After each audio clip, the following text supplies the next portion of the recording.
नमस्ते Indians, welcome to the NS achievers. तो कोई भी एग्ज़ाम जब हम निकालते हैं तो उसके एग्ज़ाम दे देते हैं, उसके बाद डॉक्यूमेंट वेरिफिकेशन और मेडिकल एग्ज़ाम होता है।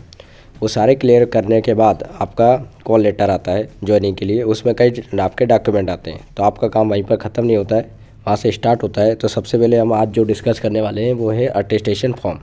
तो अटेस्टेशन फॉर्म आपको कैसे भरना है, उसमें क्या क्या इन्फॉर्मेशन भरनी है और उससे क्या रिलेटेड आपको प्रिकॉशन रखना है जिससे आपका अटेस्टेशन फॉर्म रिजेक्ट ना हो। तो चलिए डिस्कस करते हैं हम। तो स्टार्ट करते हैं हम अटेस्टेशन फॉर्म को। देखिए, ये दो तीन तरीके के अटेस्टेशन फॉर्म आते हैं। ये अटेस्टेशन फॉर्म हमको आया था, ठीक है। इसमें आप देखेंगे फ़ोटो का कॉलम नहीं दिया हुआ है, तो कई बच्चे इसमें परेशान हो गए थे कि फ़ोटो का कॉलम नहीं दिया है तो फ़ोटो कहाँ लगाना है। कुछ बच्चों ने लगा के ही नहीं गए थे, तो फिर उनको वापस बोला कि अटेस्टेशन फॉर्म में आप फ़ोटो लगा के आइए और उसको अटेस्टेड भी करवाना है। अटेस्टेड ये फ़ोटो किससे करवाना है वो हम लास्ट में डिस्कस करेंगे। इसी फॉर्म में अटेस्टेशन फॉर्म के लास्ट में मेंशन किया गया है, ठीक है। तो अभी दिखा देते हैं। देखिए यहाँ पर जो लिखा हुआ है ना, ये जो आपकी स्पेस बचा हुआ है, ये इस स्पेस में आप अटेस्टेशन फॉर्म लगाएंगे, ठीक है। आपकी जो पासपोर्ट साइज़ फ़ोटो है वो वाली लगाना है, ठीक है। अगर किसी अटेस्टेशन फॉर्म में 5/7 की फ़ोटो मेंशन है तब आप 5/7 सेंटीमीटर की फ़ोटो लगाएंगे, नहीं तो जनरली यहाँ पर आपकी फ़ोटो लगा लेनी है और इस पर यहाँ पर साइन हो जाएंगे और यहाँ पर सील लग जाएगी उनकी, ठीक है। साइन और सील दोनों लगवानी है, ठीक है। जनरल इन्फॉर्मेशन ये लिखी हुई है, ठीक है। ये आपको कोई भी फॉल्स इन्फॉर्मेशन वगैरह नहीं भरनी है, डिटेन वगैरह तो नहीं हुए हैं, ये वगैरह वगैरह लिखा हुआ है। तो जो भी इन्फॉर्मेशन भरेंगे वो ध्यान रहे करेक्ट इन्फॉर्मेशन होनी चाहिए, क्योंकि बाद में अटेस्टेशन फॉर्म वेरीफाई होने जाता है आपके थाने वगैरह जो होता है डिस्ट्रिक्ट वगैरह में, ठीक है। तो स्टार्ट करते हैं कैसे कैसे भरना है। देखिए, जनरली आप नाम लिखते हैं फिर सरनेम लिखते हैं, लेकिन यहाँ पर उल्टा है। यहाँ पर सरनेम पहले आता है फिर नेम आता है। तो आपका जो भी नेम सरनेम, जैसे विराट शर्मा है तो आपको शर्मा यहाँ पर लिखना होगा, ठीक है, और विराट आपको यहाँ लिखना होगा, ठीक है। अगर किसी का मिडिल नेम है, ठीक है, तो मिडिल नेम वाला यहीं पर नेम में ही आपका लिखेगा। जैसे विराट कुमार शर्मा है तो विराट कुमार यहीं लिखेगा, ठीक है। उसका सरनेम में कुमार नहीं लिखना है। फिर नीचे हम डिस्कस करें, यहाँ पर आपको प्रेजेंट एड्रेस भरना है। तो प्रेजेंट एड्रेस में आपका जो प्रेजेंट एड्रेस है वो लिख सकते हैं, आपका स्ट्रीट नेम वगैरह है वो लिख सकते हैं, जो विलेज है वो विलेज डाल सकते हैं, थाना जो है वो थाना लिखना है आपको, ठीक है। डिस्ट्रिक्ट है तो आपको डिस्ट्रिक्ट करके ऐसा डिस्ट्रिक्ट लिख देना है, स्टेट करके स्टेट लिख देना है और पिन कोड डालना ज़रूरी है, ठीक है। आपका ये आपका प्रेजेंट एड्रेस है और ये आपका परमानेंट एड्रेस है। सेम, अगर दोनों सेम है तो सेम ही सेम भर दीजिए, अगर अलग अलग है तो अलग अलग भर दीजिए। ये पाकिस्तान वगैरह का ये तो केस होगा ही नहीं जनरली, ठीक है। ये इसकी बात कर रहा था। एक अटेस्टेशन फॉर्म ये आता है, इसमें आपको ऑलरेडी मेंशन है कि 5/17 सेंटीमीटर का फ़ोटो होना चाहिए, रिसेंट पासपोर्ट साइज फ़ोटो, ठीक है। यहाँ पर ऑलरेडी जो भी मेंशन होता है उस हिसाब से चलना है, अगर नहीं लिखा है तो नहीं भरना है, ठीक है। ये फॉर्म में भी आप देखेंगे, देखो इन्फॉर्मेशन लगभग सेम होती है। इसमें भी आपका नेम वगैरह है, प्रेजेंट एड्रेस है, होम एड्रेस है, ठीक है। ये पाकिस्तान वगैरह वाला वो आ गया, Aadhaar card, PAN card, nationality, date of birth, present age, ठीक है। अभी हम वही फॉर्म डिस्कस कर रहे हैं, उसमें ये सारी इन्फॉर्मेशन आ जाएगी, ठीक है। तो नेक्स्ट हम बात करते हैं। ये देखिए, ये वो इन्फॉर्मेशन है जब आपकी एज 21 ईयर्स हो गई थी तो उसके बाद आप कहाँ कर रहे हैं, ठीक है। लास्ट 5 ईयर की आपको जानकारी इसमें भरनी हुई। तो लास्ट 5 ईयर्स में आप जहाँ जहाँ भी रहे हैं वो आपको डालना है, ठीक है।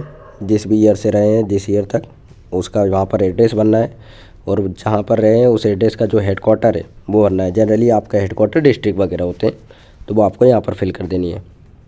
नीचे आप देखेंगे तो आपके फादर की इन्फॉर्मेशन भरनी है, उनका फुल नेम भरना है, ठीक है। अगर उसमें किसी तरीके का चेंज हुआ है तो वो भी यहाँ पर मेंशन करना है।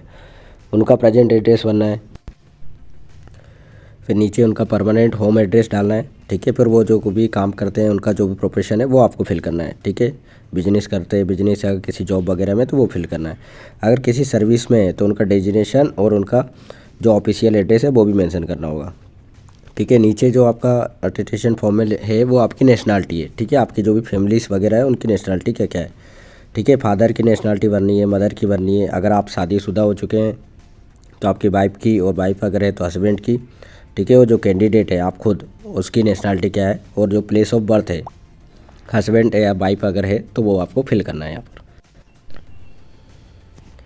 ठीक है। नेक्स्ट हम बात करते हैं, आपकी डेट ऑफ बर्थ वगैरह जो भी है वो आपको फिल करनी है। प्रेजेंट में जो एज है वो फिल करनी है, और ये मेट्रिकुलेशन एज है, जब आप 10th में आपकी जो एज रही होगी वो आपको यहाँ पर फिल करनी है, ठीक है। फिर आपको ये प्लेस ऑफ बर्थ, डिस्ट्रिक्ट और स्टेट डालना है। तो पीओबी करके आप पीओबी लिखना है, और पीओबी के बाद आपका जो भी प्लेस ऑफ बर्थ था वो लिख सकते हैं। ऐसे डिस्ट्रिक्ट करके डिस्ट्रिक्ट लिख देना है और स्टेट करके स्टेट। ठीक है, नीचे बी कॉलम में आपको डिस्ट्रिक्ट और स्टेट मेंशन करना है आपका। जो भी रिलीजन है वो लिखना है, हिंदू है तो हिंदू लिखिए आप। ठीक है, अगर आप शेड्यूल कास्ट या शेड्यूल ट्राइब से, तो अगर आप ST/SC से बिलोंग करते हैं तो आप यस कर सकते हैं, और नहीं करते हैं तो यहाँ पर नो मेंशन कर देना आपको। ठीक है, फिर आपका जो कॉलेज वगैरह है वो इन्फॉर्मेशन भरनी है। जो आपकी एज जब 15 ईयर होगी तो उसके बाद का भरना है। ठीक है, तो आप 12th यहाँ पर लिखेंगे, उसका पूरा जो नेम है और जो एड्रेस है, आपकी जो मार्कशीट वगैरह होगा ना उसमें मेंशन रहता है, वो आपको फिल करना है। डेट ऑफ एंट्री भरना है, डेट ऑफ लिविंग भरना है, और एग्जामिनेशन पास कौन सा किया है वो आपको भरना है। यहाँ पर डेट ऑफ एंट्री और डेट ऑफ लिविंग अगर आपको करेक्ट पता है तो आप करेक्ट भर दीजिए, नहीं तो आप जो ईयर है ना वो मेंशन कर दीजिए। ठीक है ना, ईयर में कोई दिक्कत नहीं होगी तो आप ईयर मेंशन कर दीजिए। कोई भी गलत इन्फॉर्मेशन नहीं भरनी है। ठीक है, अगर आपको पूरी तरीके से डेट पता है तो भरिए, नहीं तो आप ईयर बस फिल कर दीजिए। जो ऑलरेडी एम्प्लॉय पर है वो आपका डेजिग्नेशन वगैरह भरेंगे, यहाँ पर कहाँ से कब तक वो रहे थे वो भरना है, और वहाँ का फुल एड्रेस वगैरह देना है, और प्रीवियस जॉब आपने क्यों छोड़ी है वो भी आपको यहाँ पर मेंशन करना है। नेक्स्ट पेज में आपको वही लिखा हुआ है।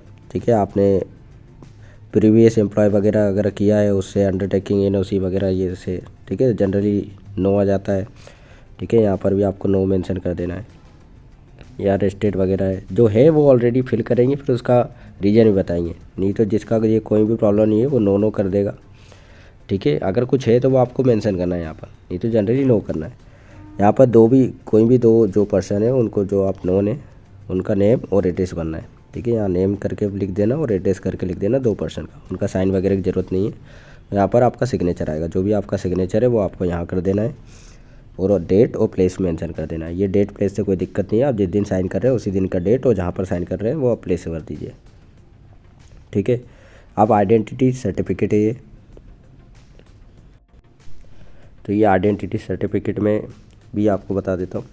देखिए, यहाँ पर आपका जो नेम है वो आएगा, यहाँ फादर नेम आएगा, और जितने ईयर से आपको वो जान रहे हैं वो आएगा। ठीक है, उनके सिग्नेचर लगेंगे, उनकी सील यहाँ पर लग जाएगी, और वो प्लेस और डेट डाल देंगे। अब किसके साइन करवा सकते हैं वो हम देख लेते हैं। तो गेजेटेड ऑफिसर ऑफ सेंट्रल और स्टेट गवर्नमेंट, MP वगैरह जो है वो आप करा सकते हैं, MP MLA वगैरह से।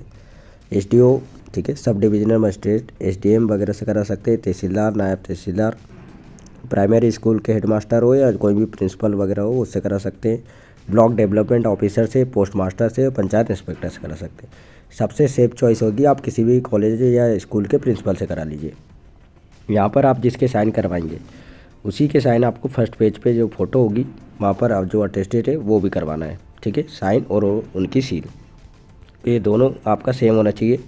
फर्स्ट और लास्ट पेज में ही आपको दिक्कत आती है, बीच के पेज में अगर कुछ गड़बड़ भी होगा तो वो आप ठीक कर सकते हैं, लेकिन फर्स्ट लास्ट पेज में आप लास्ट टाइम पे कैसे किसी प्रिंसिपल वगैरह ढूंढेंगे, इसलिए ये आपको करेक्ट रखना है। ठीक है, अगर आपको वीडियो पसंद आ रहा है तो इसे आप लाइक, शेयर एंड सब्सक्राइब करिए, और आप कमेंट करके बता सकते हैं आपको नेक्स्ट वीडियो किस टॉपिक पे चाहिए, और ये वीडियो कैसा लगा ये भी आप कमेंट करके बता सकते हैं। ठीक है, अगर आप मुझसे कनेक्ट होना चाहते हैं तो आप डिफरेंट सोशल मीडिया प्लेटफॉर्म पर मुझसे कनेक्ट हो सकते हैं, व्हाट्सअप, टेलीग्राम, इंस्टाग्राम, बस आपको सर्च करना है NS एजुवर्स, और आपको चैनल का आइकॉन मिल जाएगा, आप उस पर फॉलो कर लीजिए। ठीक है, thank you for watching this video, मिलते हैं नेक्स्ट वीडियो में, जब तक एंजॉय करिए। Like, share and subscribe NS Eduverse.